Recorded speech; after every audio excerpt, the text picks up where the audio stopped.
Today's article was submitted by Larry T, and it comes from one of our favorite websites, bold.com, which is home of the first two TSR Hall of Shamers, Amy Horton and Janelle Testa. Now, this post was written by Melanie Kernodle, and it's entitled, "I Almost Left the Love of My Life Because of My Ego." Let's jump right in. When you're in a relationship with someone for a few years, she starts, things can start to get a little stale if you're not careful. This was happening with my guy, and I didn't even realize it. At some point, I let my ego grow so big that I almost left the love of my life. I was in a relationship with my potential forever person, but I thought I was so much better than him, and I almost lost him because of it. Here's how I let my ego get in the way and what you should avoid doing at all costs if you want your relationship to last. So right out of the gate, she starts to qualify her statement. A man is either the love of your life or he is not. And it's a safe assumption that when she wrote this article, she was still with him. But 3 sentences in, she qualifies the label and starts to hedge when she says potential forever person.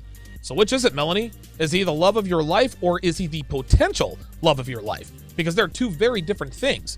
Of course, now we know he was Mr. Potential because they're no longer together. How do I know this? Because she wrote an article a year and a half later entitled, quote, "Why do all the good guys seem to be taken?" So rather than looking at this as things that almost cost a relationship, we're going to look at the things that actually did end her relationship. Before we get into this, let me remind you that if you like my content, please like, subscribe, and share. I would also like to remind you that the release of our much anticipated relationship course, Relationship Foundation Fundamentals, is less than 3 days away. The lovely and talented Devin and I will teach you exactly how to set up and foster an environment conducive to a long, lasting, and healthy relationship. We will take you step by step through the process of building a rock-solid foundation for a relationship that will last. Plus, this course is absolutely jam-packed with bonuses. The first bonuses are the ebook and audiobook versions of the guide that will put you miles ahead of your competition, the 49 Laws of Sharpe. The 49 Laws of Sharpe is the first thing you should consume when you find this community because it gives you hard and fast truths about women, the dating market, and your own dating market value. This is a $50 value, absolutely free. The second bonuses are the audio and video version of my 25-hour game and seduction course, How to Master the Game. How to Master the Game will teach you how to attract, retain, and maintain a rotation of women until you decide to settle down. This is an additional $350 value added to the course. The third bonus is the test guide. The test guide gives you all the answers in terms of passing the kinds of tests women like to deploy at any point in a relationship. Learning to pass tests can literally be the difference between success and failure in your relationships. Add another $150 to the total value of the bonuses. Bonus 4 is the Gold Digger Guide. The Gold Digger Guide will make it damn near impossible for any woman with nefarious intentions to exploit you financially. This guide is a must if you are or will become a high earner. This is another $200 value free. The fifth bonus is the CME package. All enrollees will get access to all CME speeches and the never-before-seen CME post-speech interviews. Guys, this is another $300 value. But now it's time to reveal the last and final bonus, which is another $600 value to run the total value of all of your bonuses to over $1,600. And that is the one-of-a-kind video manual not found anywhere else that is literally the cheat code to female communication, womanese. That's right, gentlemen, I am including the video version of my signature course that has opened the eyes of millions of men. With over 600 translations, the treasure trove of the absolute golden knowledge within womanese will change your life. That sounds hyperbolic, but it's true. The ability to accurately decode female communications will open your eyes and your mind in ways you can never imagine. Again, a $600 value absolutely free for all enrollees. And don't forget the week-long Q&A Zoom calls that Devin and I will host where we will answer all of your questions about building a foundation for a great relationship. Gentlemen, we are less than 3 days away from open enrollment, and the enrollment period is only a few days long. This is your best opportunity to finally change your dating life for the better. So head on over to tsracademy.com/howtorelationship to lock down one of the last few spots available for this life-changing course. Link in description and up above. I thought I was too good for him. Somehow, my ego got the best of me and I started thinking that I was way too good to be spending my time with him. He was a great, kind, loving guy and honestly the kind of guy any girl would kill to be with. But my ego told me I was the best thing since sliced bread, so I started to believe that I could do better. I told myself I was so much better than him when in reality, I really didn't deserve his love. It wasn't just your ego that got the best of you, Melody. It was all of the attention you were getting from other men. Women who have huge egos are women who get a lot of attention from men. It doesn't come from anywhere else but male attention. But this is where women make one of the biggest mistakes of their lives, and it is conflating sexual attraction for relationship attraction. I talk about this all the time. Melanie thought that because men wanted to hook up with her, that men also wanted to commit to her. Now, to be fair, she was in her 20s, and women in their 20s get both sexual attraction, which leads to men wanting to commit to her because they're trying to lock down a young female, as all men do. But that wasn't the only factor. The other factor is our culture. Our culture glorifies women for literally nothing. If you've got 2 X chromosomes, you're amazing and special and unique and awesome. Well, why is she so amazing? She's just a woman. OMG, you misogynist, she's amazing. Girls are taught since birth that they are these special otherworldly beings that deserve the world simply because they're girls, and it escalates from there. Then when they get with a guy, they're always thinking, can I do better than him? Because she's been told she deserves the best of everything simply for showing up and being. Then, of course, she waxes poetic about how kind and loving her boyfriend is and that any girl would kill to be with him. She's lying. Not about the kind and loving part, but about the girls killing to be with guys like this. Well, why wouldn't a girl want to be with a kind and loving guy, Donovan? Because a man that a female describes as kind and loving is a man who is weak. Let's break out our womanese translator and decipher what women say they want in a man that are only exhibited by weak men. I want a man who lets me be me. Translation, I want a man who allows me to walk all over him, misbehave, and disrespect him. I want a man who accepts me for who I am. Translation, I want a man who doesn't care that I'm overweight, have a bad attitude, and can't cook. I want a man who respects my privacy. Translation, I want a man who makes it easy for me to cheat on him. So when Miss Kernodle talks about her kind and loving boyfriend, she's talking about a weak individual, which segues right into number 2. I gave my attention to other guys who wanted me. Yeah, I was in a serious relationship, but when other guys started hitting on me, I felt flattered. I liked it, and even though I knew it was wrong, I let them keep doing it because it made my ego feel better. I thought I was hot stuff because so many guys wanted my attention. I didn't stop to think how it would affect my relationship. I almost dumped the love of my life for some fling or one-night stand. Luckily, I realized what I was doing and changed my actions before things got to a breaking point. And now we're starting to understand why Melanie's having trouble finding a man. She's a serial cheater, like most attractive American women. Do you guys see how she just dismisses commitment? Do you see how she said, yeah, I was in a serious relationship, but when other guys started hitting on me, I was flattered. So even though she acknowledges that she was in a serious relationship, her female hindbrain prioritized flattery from other men, even though she knew it was wrong. This just goes to show that not only are today's women incapable of controlling their impulsiveness and need for validation, they don't want to. If they could control it, they wouldn't. Then she tries to make us think she regrets her actions by saying, I didn't stop to think how it would affect my relationship. Sure you did. You said you knew it was wrong, remember? So what she's trying to do here is convince us that if she had stopped and thought, you know, sleeping with all these guys is probably not good for my relationship, so I better stop, then she would have never had all of those one-night stands and flings. But not to worry. She stopped cheating just in the nick of time before things got to the breaking point. Oh, you mean like the 23-year-old I talked about a few days ago who slept with her boyfriend's best friend, then just magically woke up and realized that what she was doing was wrong? Or was it because she pissed a plus sign and knew she was living a real-life episode on the Maury Povich show? So here's lesson number 1. Women never stop cheating because they realize what they're doing is wrong. They stop because they get caught or pregnant. Short of those two things happening, women feel not 1 ounce of guilt for stepping out on their boyfriends or husbands. So any female who says she realized that what she was doing was wrong is telling you a half-truth. She only did the right thing when she got caught doing the wrong thing. I took him for granted. Why is it that when we get something really great, she says, we take it for granted? I was so lucky to be dating one of the sweetest, greatest guys around, and all of my friends even told me so. But instead of feeling grateful, I made it seem like it was no big deal. I didn't appreciate all of the little things he did for me on a daily basis and how much he cared for me. I let my ego take over and I completely ignored all of the wonderful things this guy was doing in my life. A while back, I saw a meme that said that men socialize by busting each other's balls, which is making fun of each other, ribbing each other, etc., and women socialize by complimenting each other, and neither means it. Melanie's friends all told her she had an awesome boyfriend and that he was the sweetest, greatest guy around, but Melanie's friends also knew he was weak. Remember, she used the language sweetest and greatest, and we defined what that really meant earlier. Now don't misunderstand me here. I'm not saying that her friends didn't mean what they said, but as females, they clearly understood who and what he was. And I can guarantee you that none of her friends had boyfriends like him, because women just don't like weak men. Her friends were sleeping with the bad boy a-holes and d-bags just like every other attractive woman in their 20s. And then, of course, she talks about all of the little things he did for her on a daily basis that showed her how much he cared about her. But then she wonders why she took it for granted and acted like it was no big deal. Well, the answer to her question is simple: because he didn't make her earn it. This is the problem with today's men.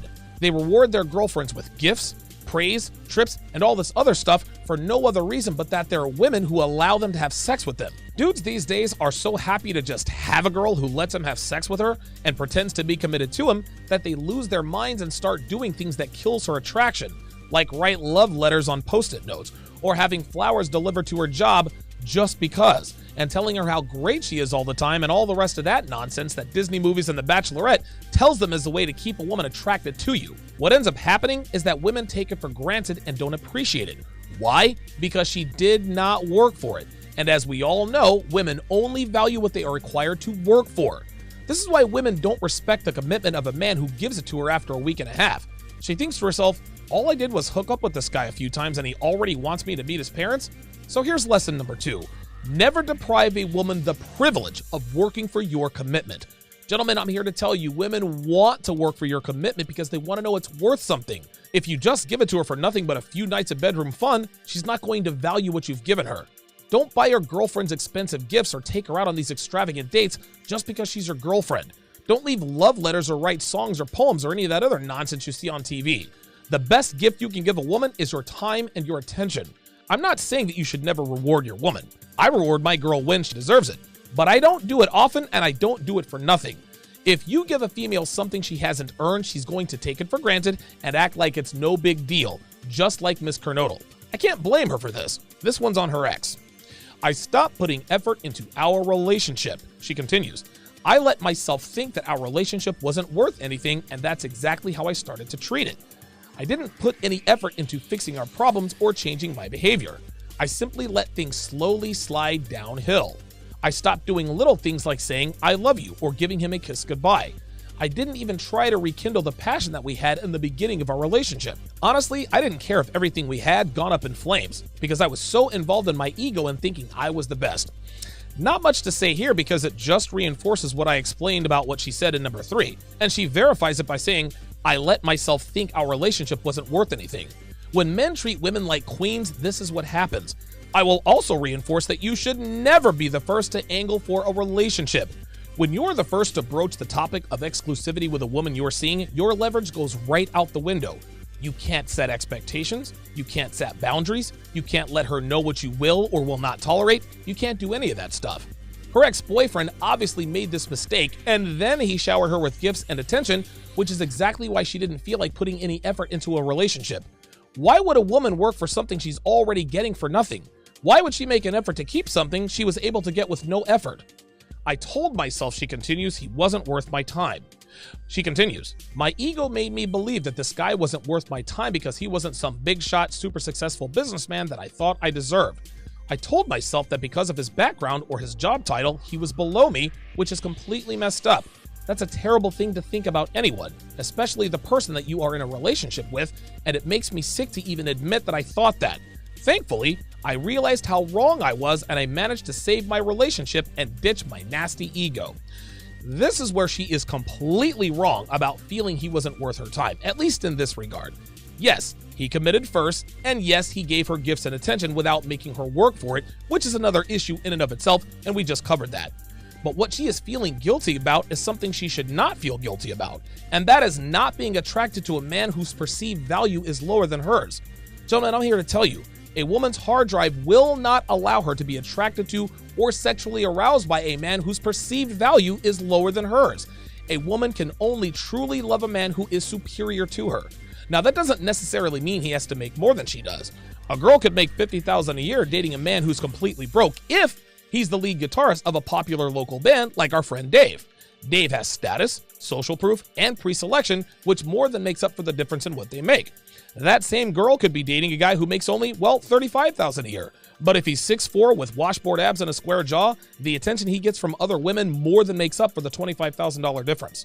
Miss Kernodle is a victim of feminism attempting to reprogram her hard drive. but it didn't work. It never works. The culture says women should love men regardless of their value, but it doesn't work that way, nor should it. Just like men aren't sexually attracted to women who are beautiful on the inside but looks like Janelle Testa on the outside, doesn't work that way, nor should it. Her thinking he wasn't worth her time because his perceived value was lower than hers doesn't make her a terrible person. It makes her a woman. So here's lesson number 3. The dating market doesn't give a damn about what's fair and what's not.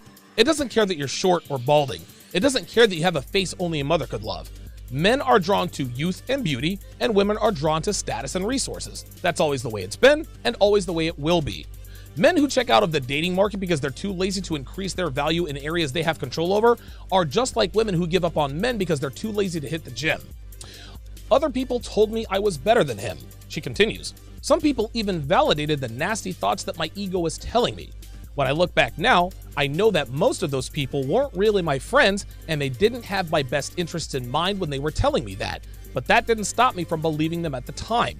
Because what they were saying made my ego even bigger, I believed them and let it blind me to how great a guy I really have. Gentlemen, she just contradicted herself like all women do.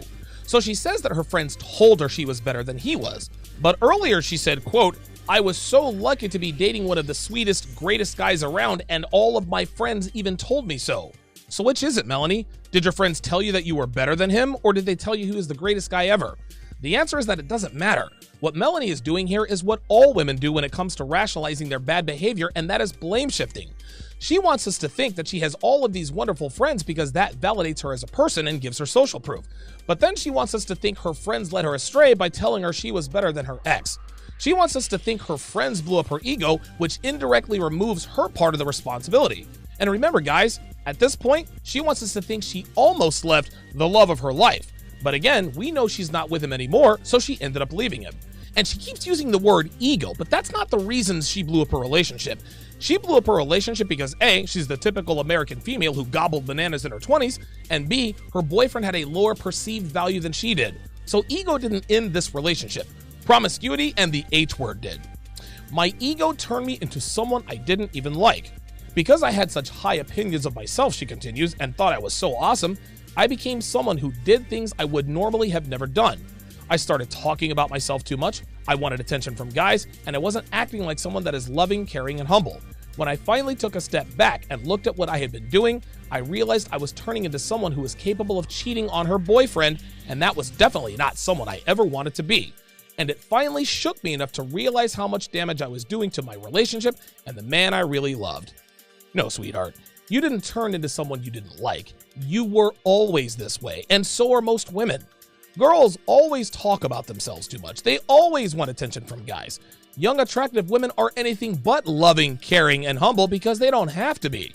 And to say that she was never capable of cheating is disingenuous because, again, she was always this way. She wants us to think that she was this paragon of virtue who would never be selfish or solipsistic. She wants us to think that she was this loving, caring, humble female who would never succumb to male attention and step out on her man. But she was always this way and she knows it. I've never seen retroactive unicorning before, but here she is trying to convince us that she acted completely out of character when she conducted herself the way she did. Suffice it to say, I ain't buying it. Let's continue. I didn't see how our relationship was falling apart.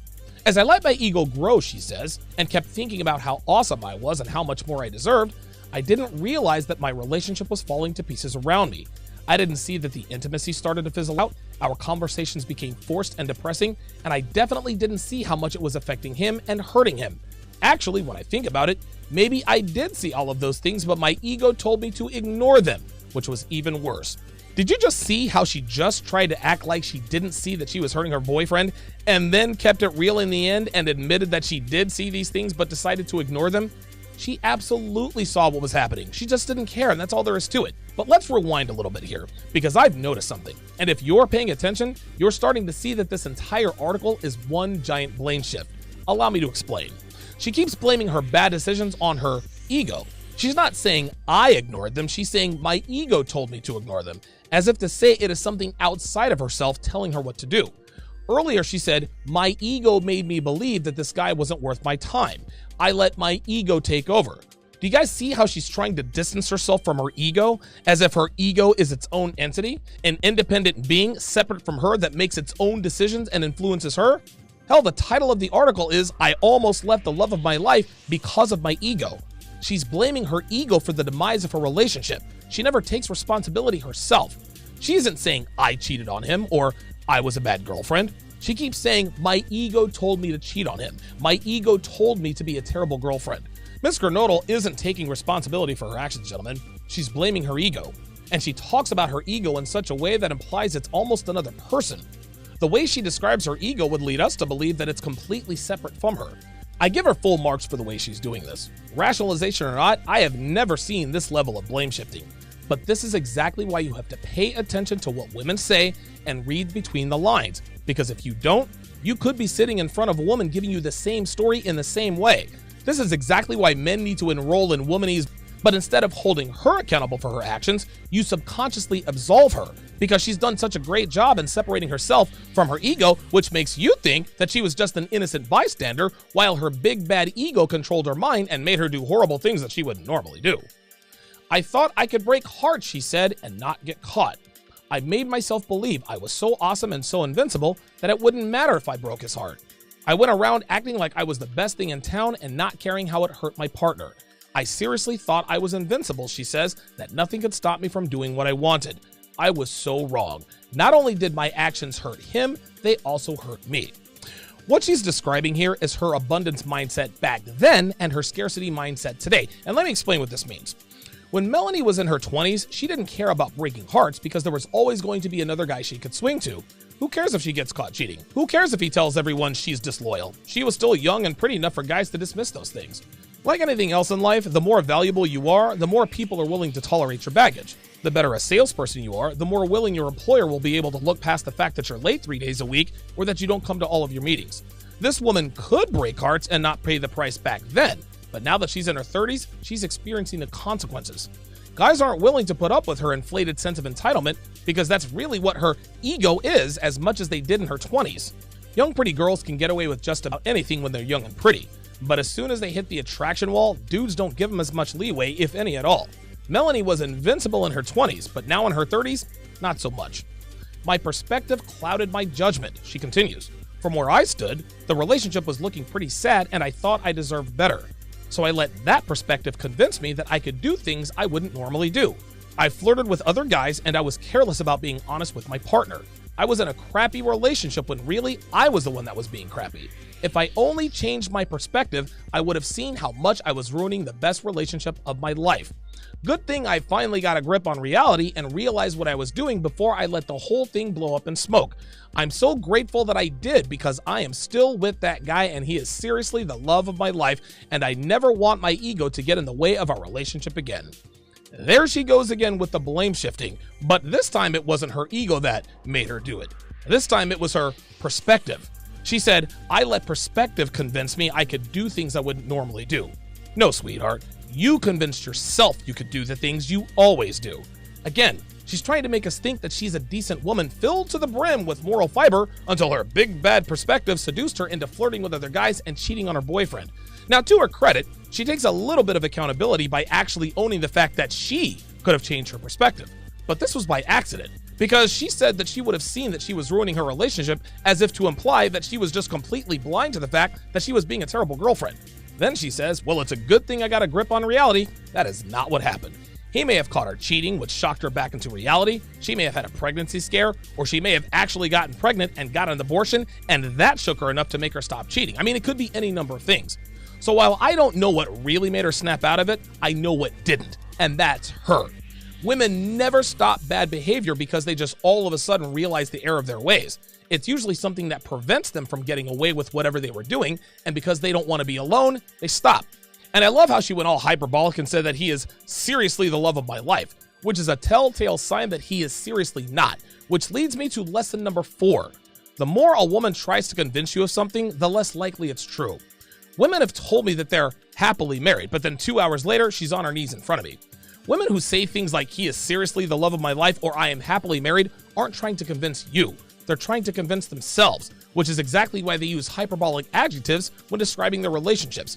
If I had a nickel for every wife I slept with who told me she was happily married, I'd have a lot of nickels. Then, of course, right at the end, she removes blame from herself one more time for good measure by saying, she'll never let her ego get in the way of her relationship again, as if to imply that her ego is something separate from her. Well, we now know that her ego reared its ugly head again because they're not together anymore. If you'd like access to my raw, unfiltered, not safe for YouTube content, go to patreon.com/Donovan Sharpe. There you will find audio and video versions of my daily live streams, audio and video archives of episodes past, and much more. Join our community of almost 1,500 men who have taken the first step in changing their lives and mindset for the better. The link is in the description.